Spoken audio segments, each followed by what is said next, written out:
j'ai pas changé le cadre par rapport à l'outro de la dernière vidéo. Mais voilà, nous voici.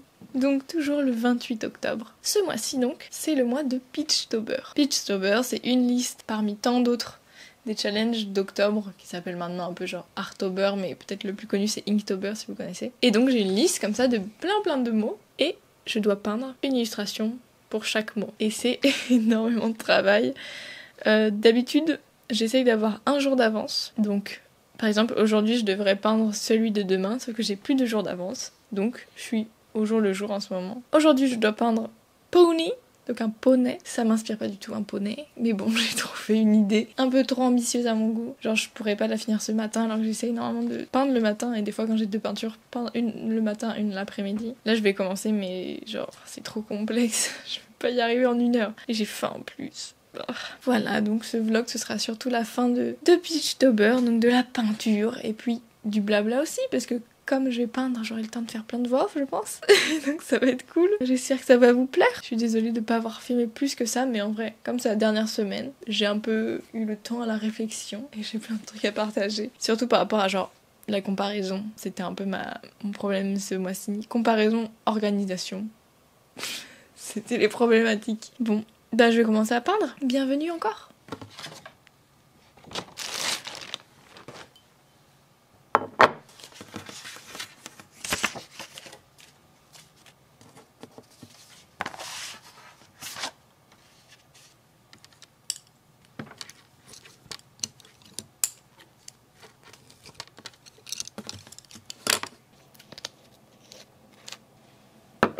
Comme je disais, ce mois-ci, j'ai pas mal eu du mal avec la comparaison. Ce que je veux dire par là, c'est que pendant tout le long du mois d'octobre, je me demandais beaucoup qu'est-ce que j'ai envie moi de dessiner, qu'est-ce que j'ai envie que mes œuvres représentent, quelles images j'ai envie d'évoquer, etc. Enfin, j'avais vraiment envie de faire des choses qui étaient proches de ce qu'est mon univers, quoi, et de continuer à étoffer ça. Sauf que du coup, en tête, j'avais aussi des artistes que j'admire beaucoup et que je me dis qu'elles ont un univers qui m'inspire beaucoup. Et je me suis rendu compte tout au long du mois que je me mettais à leur place beaucoup, genre comment cet artiste-là ferait pour ce mot-là, etc. Et ça m'a mis dans un espèce de fonctionnement de comparaison. Parce que du coup, j'étais en train de me dire « Ah, mais ça se trouve, elle aurait fait beaucoup mieux que moi ce que j'ai fait là. Du coup, moi, c'est pas assez bien. Il faut vraiment encore que je progresse tellement plus pour arriver à ce niveau-là, etc. » Et donc, au bout d'un moment, je me suis rendu compte que ça me pesait quand même pas mal et ça me permettait pas, on va dire, de produire les choses que je voulais dans les meilleures conditions, quoi. Donc ça a été aussi un travail, un moment de me dire je prends du recul, je me concentre juste sur ce que moi j'aime peindre, etc. Même si voilà, c'est des artistes qui m'inspirent beaucoup, ça sert à rien de se comparer avec elles parce que moi ce que je fais c'est quand même différent et c'est quand même ce que voilà, c'est moi quoi. Et donc il faut juste que je me ressente là-dessus. Mais en fait, je pense que ça vient du fait que pendant un mois, je dois produire beaucoup d'art, donc j'externalise, on va dire, beaucoup et j'engrange pas beaucoup d'inspiration en retour parce que j'ai pas spécialement eu le temps de beaucoup regarder des choses pendant ce temps-là. Par exemple, j'ai pas eu tant de temps que ça pour regarder toutes les autres entrées des personnes qui participent au challenge aussi. Même si j'ai pu quand même regarder un peu, mais j'avais un peu ce truc-là de... Je ne fais que produire et de l'autre côté, j'ai pas de choses qui me nourrissent derrière. Donc je pense que il y a eu un peu ce truc, ce combo de comparaison plus de pas engranger de l'inspiration, on va dire, qui m'a fait être un peu, des fois, perdue sur quoi faire. Et peut-être que je me suis rajouté aussi beaucoup trop de contraintes, quoi, et de me dire ah, ça se trouve, ce que je suis en train de faire, c'est pas assez bien par rapport à cette personne-là, etc. Mais en même temps, pendant tout ça, il y a eu un truc assez fou qui s'est passé, c'est que le compte officiel de Peachtober, qui est donc géré, il me semble, par Very Little Peach, qui a créé la liste, et par sa sœur, ont reposté, je crois, 5 ou 6 illustrations de moi, alors que l'année dernière, c'était genre 2 et j'étais déjà trop contente. Et donc j'ai essayé de me rappeler ça quand j'étais en train trop de me comparer et de me dire « Ah mais les autres, ils font tellement mieux que moi » que quand même, il y a eu un peu ce truc-là qui m'a beaucoup rassurée.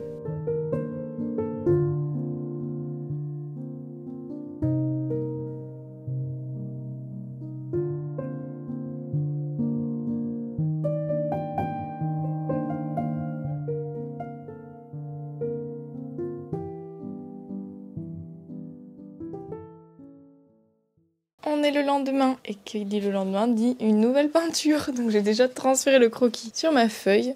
En vrai, le croquis, il est assez simple. J'ai pris à peu près 15 minutes à le faire. Mais en fait, depuis le début, j'ai envie de faire une peinture avec plein de motifs. Et donc, ça va prendre beaucoup plus de temps. Du coup, il y a une couverture, il y a des coussins, il y a le mur derrière. Dans l'idéal, chacun aura un motif. Je pense qu'il y aura quelques petits trucs unis pour un peu équilibrer. Mais voilà, ça commence à faire long. Là, c'est la 29e peinture. Maintenant, je suis au jour le jour. Du coup, on est le 29, je peins le 29. Et en même temps, j'ai hâte que ce soit terminé parce que, genre, c'est long, 31 jours de peinture. Mais en même temps, j'étais tellement dans le rush à chaque fois et de me dire vite, il faut que je peigne, hop, ça c'est fait, que j'ai pas l'impression d'avoir profité vraiment. Donc en même temps, j'ai hâte que ce soit terminé parce que j'ai envie de pouvoir faire d'autres choses et que ce soit moins stressant, que j'ai pas cet impératif toujours à faire. Mais en même temps, j'ai pas envie que ce soit terminé parce que j'ai pas eu le temps de profiter. Bref, je vais peindre ça. Donc voici la deuxième peinture de ce vlog, sûrement la dernière que vous verrez. À part si je filme un tout petit peu Spider parce que c'est le dernier mot. J'ai aucune idée de ce que je vais faire. Là, les deux prochains, Pearl et Spider, je sais pas. Genre, perle et araignée. Enfin, genre perle. C'est même pas une perle, genre une perle en verre, quoi. C'est genre une perle en nacre, il me semble. Assez papoté. Je dois peindre, il est 9h55. Je pense que d'ici midi, j'aurai terminé. Mais on sait pas, parce que je pense que je suis en moyenne autour de 2 heures, 2h15 de peinture par illustration. On verra. Le deuxième point dont je voulais discuter pendant ces voix off, c'est mon organisation. Parce que, comme je le dis un peu tout au long de la vidéo, c'était quand même pas mal stressant comme période et j'étais toujours hyper occupée. Donc, à partir du... Je sais pas moi... Je suis partie à Paris, comme vous avez vu dans le dernier vlog, à un moment où justement j'avais énormément de choses à faire. Et c'est un peu avant Paris que ça a commencé à devenir vraiment dingo, la charge de travail. Et pendant Pitchtober, ça n'a pas changé en fait parce que les 3 premiers week-ends de Pitchtober, j'étais pas là, donc il fallait que je prenne beaucoup d'avance sur les peintures. Et donc ça m'a mis dans un espèce de cycle d'énergie complètement débordé dès le début. Et ça ne m'a pas vraiment quitté jusqu'à la fin. Ça a aidé quand je savais que j'avais plus besoin de prendre d'avance parce que je partais pas. Mais il y avait quand même d'autres choses qui ont pris le relais, bien sûr. Et donc tout ce mois d'octobre, j'étais pas dispo. Et en fait, je pense que ça va être comme ça jusqu'aux vacances de Noël. Où, en fait, les fins d'année, c'est de plus en plus demandeur, surtout avec maintenant ma boutique. Le fait qu'il y ait Pitchtober chaque année. Et du fait que je veux vraiment pas le louper, parce que c'est vraiment très précieux pour moi, progresser, etc. Et bien tout ça, ça fait une période complètement folle au niveau du travail. Et ça, j'ai eu beaucoup de mal à le gérer. Même maintenant, je suis pas encore du tout réglée là-dessus. Mais je crois que je me dis de toute façon que c'est temporaire. C'est juste là, jusqu'à la période de Noël, enfin jusqu'à Noël. Jusqu'au fait, après je vais pouvoir me détendre. Le début de l'année devrait être vraiment beaucoup plus tranquille parce que c'est comme ça d'habitude quoi. J'aurais bien aimé dire qu'au bout d'un moment j'ai trouvé une manière de m'organiser, que j'ai trouvé mon rythme, etc. Mais c'est pas vrai. C'est encore... maintenant quand j'enregistre, on est le 14 novembre. Et c'est encore la folie quoi. Enfin je ne sais pas trop comment m'organiser. Heureusement j'ai un peu ce cadre des horaires de travail, du week-end que je me le garde, etc. Mais en fait, pendant le mois d'octobre, il y a quand même eu beaucoup de week-ends où j'ai dû travailler, même quand j'étais pas là. Donc soit j'étais pas là, soit je devais travailler. Donc j'avais pas vraiment des week-ends détente comme j'essaye d'avoir d'habitude. Mais voilà, il y a quand même ce cadre-là qui permet que je reste un peu dans mes bottes, on va dire. Mais j'aimerais pouvoir trouver un moyen, en fait, de plus... peut-être sectionner les choses ou être plus efficace dans mes temps de travail, c'est-à-dire de pouvoir mieux sectionner diviser entre mon temps de travail, mon temps perso et de réussir mieux à déconnecter. Je pense que ça vient aussi du fait d'avoir son espace de travail qui soit agréable et qui soit plutôt dédié au travail pour rendre les choses plus fluides, quoi. Même juste l'environnement, je pense que ça joue beaucoup. Donc malheureusement, j'ai pas encore trouvé comment m'organiser dans ces périodes de folie. Petite parenthèse, chat. J'ai eu la chance d'avoir régulièrement Oulon qui venait s'installer avec moi. Ah, on l'entend miauler. Qui venait s'installer avec moi pour peindre. Et c'était trop cool, mais surtout elle essayait de boire l'eau et ça m'embêtait un peu parce que je devais mettre absolument ma main dessus, sinon elle voulait absolument boire l'eau. Yes. Tu peux pas boire là.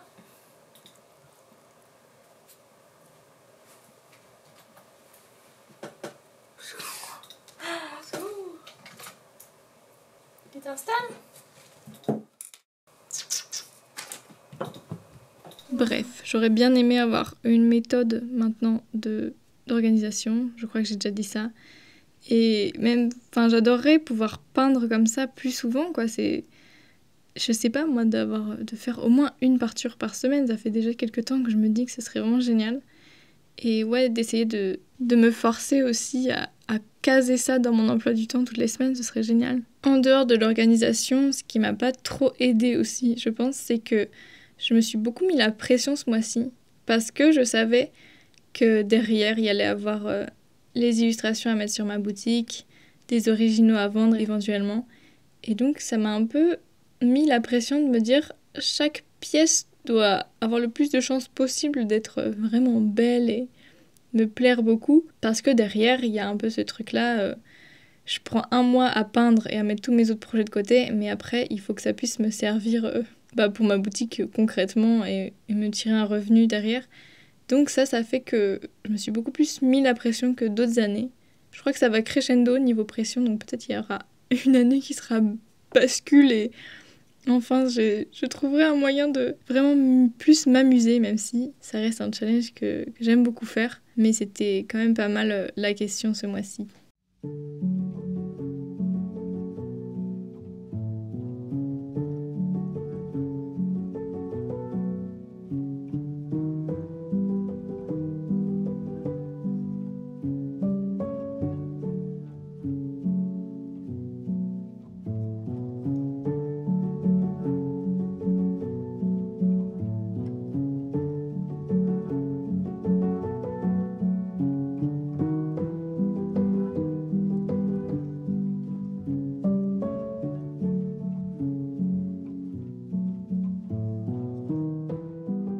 J'avais envie de vous détailler un peu plus mon processus pour peindre pendant ce challenge de Pitchtober. Et donc j'ai filmé pendant l'avant-dernière peinture du challenge, qui est terminée maintenant, pour pouvoir vous montrer un peu toutes les étapes. La première partie, c'est de trouver les idées. Pour faire ça, je dessine dans mon sketchbook, qui sert presque que à ça. Tous les ans, j'utilise le même. Et je dessine dans des toutes petites cases mes idées de concept, avec des fois des mots-clés, etc. pour m'inspirer. C'est une de mes étapes préférées, surtout genre avant de commencer le challenge où on a déjà reçu la liste et que je peux essayer d'aller voir si j'ai des idées déjà pour les mots. Et comme c'est vraiment la partie inspiration et tout, j'aime beaucoup cette phase, sauf que quand je commence à prendre un peu du retard et tout. Par exemple, là, il y a plein de mots sur la fin que j'ai pas dessiné dans mon sketchbook, ou alors je me suis un peu forcée à le faire parce que j'avais pas le temps et j'avais déjà un peu l'idée dans ma tête, donc voilà. Pour trouver les idées, généralement, soit ça me vient dans la tête et j'essaye de prendre ce mot-là et de générer plein d'images, de trucs associés. Des fois, le mot m'inspire pas grand-chose. Ça m'est arrivé, mais pas tellement, d'aller regarder la définition du dictionnaire sur ce mot-là en particulier, voir si jamais ça débloque des choses. Mais ouais, c'est surtout réfléchir beaucoup à mes idées. J'avais aussi noté plein de mots-clés dans mon sketchbook, donc de trucs que j'avais envie de peindre.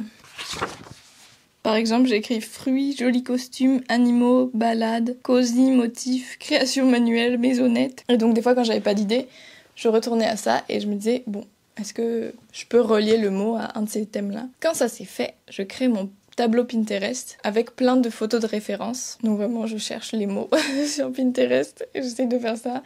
Des fois, je vais aussi me filmer moi et puis prendre une capture d'écran des poses que j'ai envie de faire, de dessiner. Parce que on peut pas trouver toutes les poses parfaites sur Pinterest du premier coup. Voilà, donc ça c'est mon tableau auquel je me réfère tout au long de la phase de croquis et même pendant la peinture, des fois pour les couleurs, etc. Après ça, moi j'ai pris des grandes feuilles que j'ai redécoupées en plus petits bouts. Vraiment des feuilles comme ça, mais même elle est déjà découpée.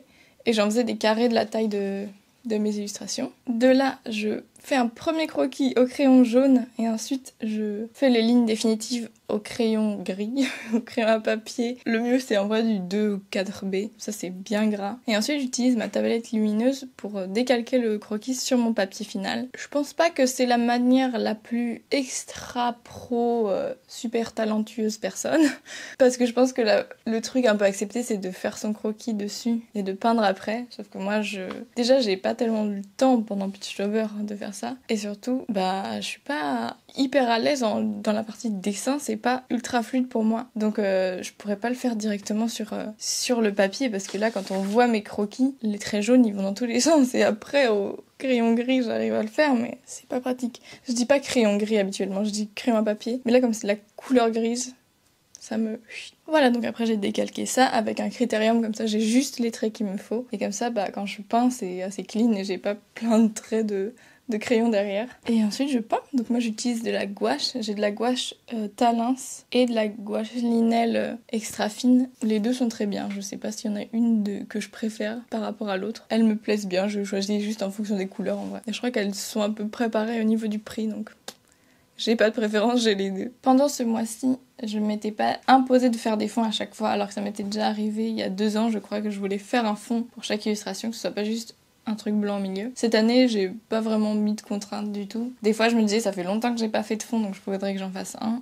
Mais ça m'a permis de gagner pas mal de temps quand c'était des illustrations comme ça où le derrière était blanc. Parce que ça fait déjà ça de moins à peindre. Ensuite, je prends la photo pour mon post. Je scanne en 600 dpi comme ça si jamais je veux le mettre en plus grand. Ça veut dire que je peux le faire 2 fois plus grand sur mon scanner, sur mon imprimante. Et puis après, c'est terminé. Et je peux la poster. Donc ça, c'est celle que j'ai terminée. C'est la 30e.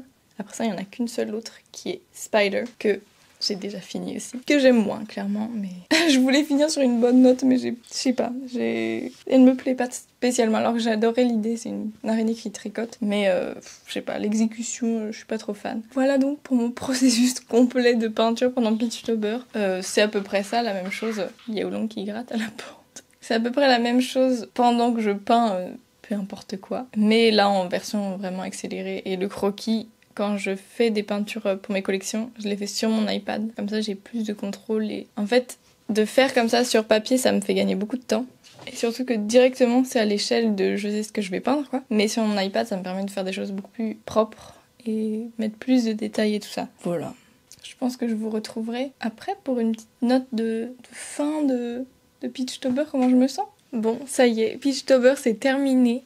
C'est un mois tellement intense où... J'ai peint en moyenne, je pense, 4 heures par jour quand je devais peindre 2 peintures, par exemple. Sinon, comme je disais, je pense que c'était environ 2h30 en moyenne. Il y a des peintures qui m'ont pris peut-être genre 1h45 tout compris avec le croquis.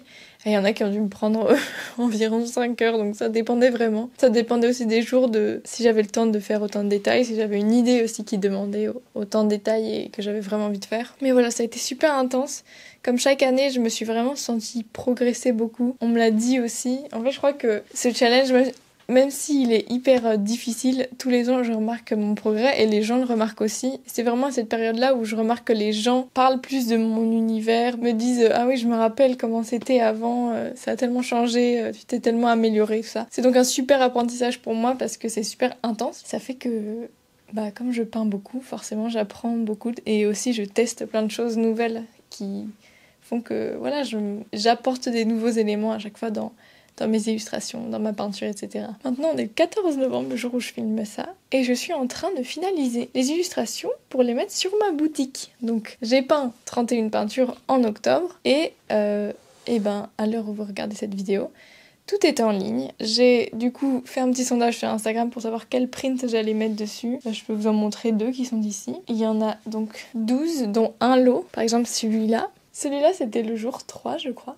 Et celui-là qui était le top 1 après les sondages. C'est celui qui a eu le plus de votes pour qu'il soit sur ma boutique. Donc je suis ravie de le mettre.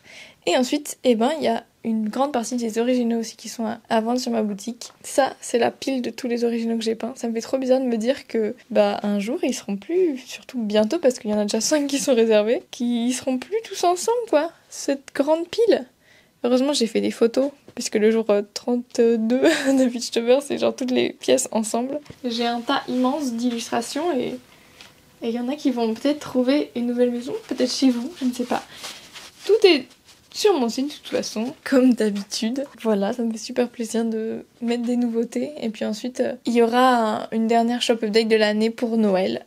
Et puis ensuite, ce sera mes petites vacances des fêtes et mon entre-deux pour pour me poser. Voilà, n'hésitez pas à aller voir sur ma boutique, ça me soutient énormément chaque commande qui est passée parce que c'est de ce revenu-là que je vis principalement. Donc voilà, j'ai hâte de préparer toutes ces petites commandes. Comme vous avez pu voir derrière, il y a du changement. Petit teasing, la prochaine vidéo c'est tout un réaménagement du bureau. Là on est déjà allé chercher un autre truc. Voilà, on va tout rechanger pour que je puisse justement faire mes commandes beaucoup mieux. Donc voilà, ça arrive bientôt. Je vous souhaite une belle soirée, bon week-end, bonne nuit, bonne journée, je ne sais pas. Merci d'avoir regardé jusqu'ici, n'hésitez pas à me laisser un commentaire, ça me fait toujours super plaisir. J'espère que vous avez aimé toutes ces peintures-là que je vous ai montrées dans cette vidéo. N'hésitez pas à vous abonner, déjà pour voir la suite là, avec tous ces changements d'ordinateur par exemple. À bientôt. Merci beaucoup encore. Bisous.